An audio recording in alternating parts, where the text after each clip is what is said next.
Muscle is more important than using a microwave, guys.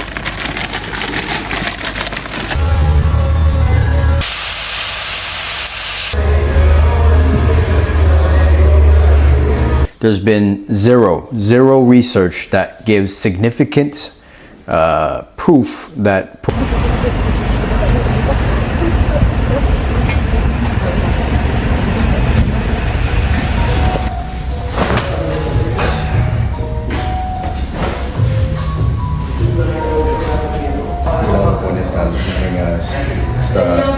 Más de bajito. Sí, Tocadito. sí. Encima no quiero nada.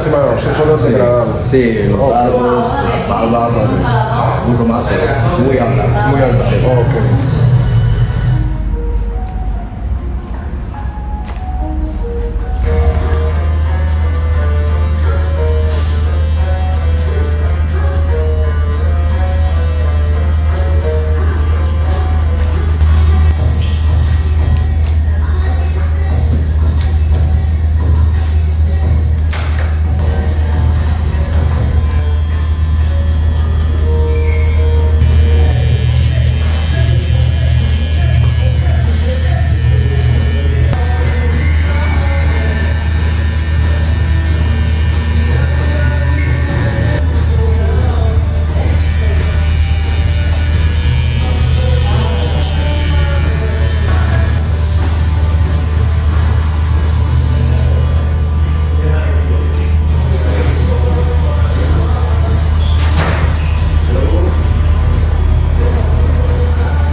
Play dead.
되고. 자, 다 되는 거예요.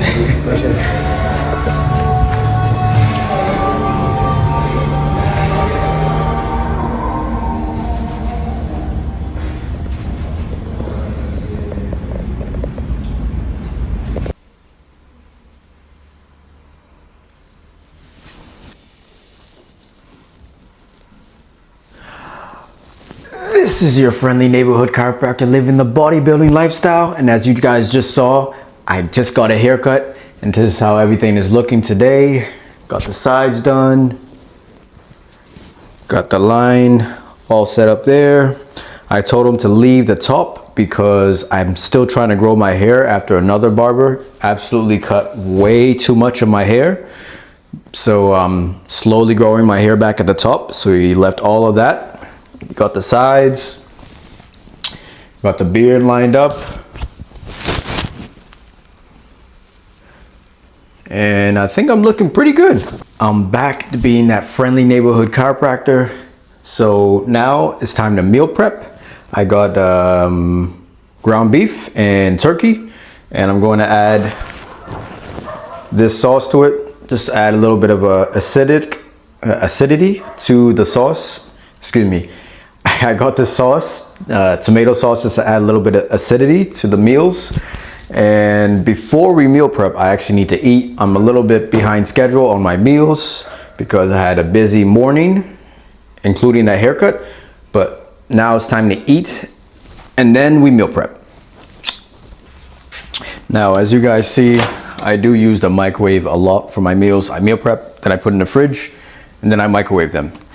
If you have any concern about me using the microwave too much because of negative health benefits or anything like that, you need to rethink what you're thinking. Okay, there's been zero research that gives significant proof that putting food in the microwave will have negative benefits in terms of the nutrition of the food or any radio frequency extra radiation from the food. It's so minuscule. Okay, the people that say that, a lot of times they're not even making most of their meals. The people that say that they're not even working out consistently. The people that say that they're not even getting consistent amount of sleep. The people that say that are not even staying active enough, and they're worried about the microwave. Think about that. They're not thinking about the fact that they're not working out consistently. They're not thinking about the fact that they're not making most of their meals. They're not thinking about the fact that they're not sleeping with quality every single day or every night. They're worried about the microwave. Think about that. This is small things that is not going to kill you. You have a much higher risk of falling and injuring yourself because you cannot support your body because you did not have a sufficient amount of muscle around your hips and your back to stop yourself from falling, right? You are going to take longer to recover.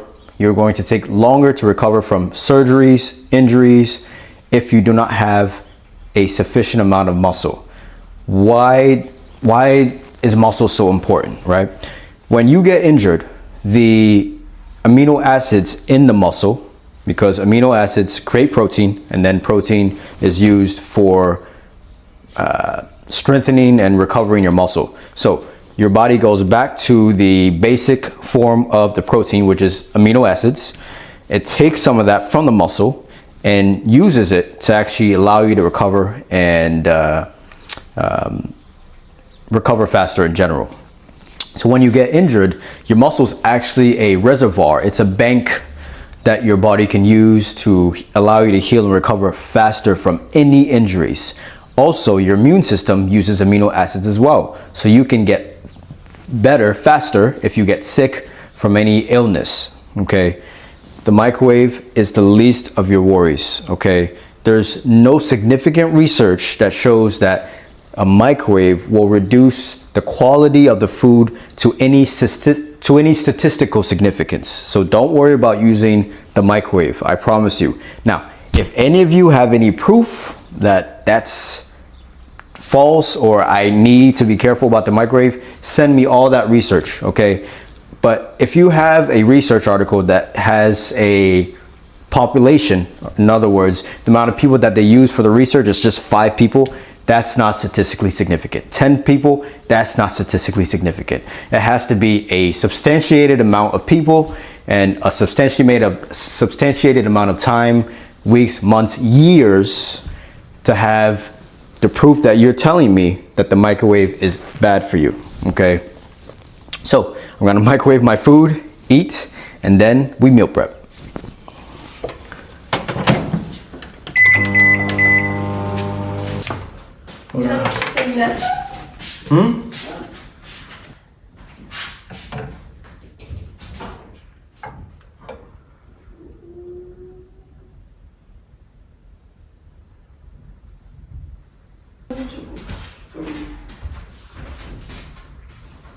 You said you want to cook? Yeah, or you so I can eat. You can cook now? No. Can cook now?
really, really sticky, just like 20 seconds ago, to, I think it's, if you have enough water consistently, it won't get sticky. Like, I think once the water came out of the turkey,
meal prep is officially over. If you guys paid attention, there's actually one ingredient that I forgot. These damn tomatoes. I forgot to add the tomato sauce, but oh well. Algún día lo voy a recordar. How's the Spanish? Algún día Me acordaré. me acordaré. You suck. Algún día me acordaré. Muy bien. Another thing with the meal prep, if you guys noticed, I added some olive oil to the turkey. It's super low in fat. Compared to ground beef, I don't really need to add any extra fat.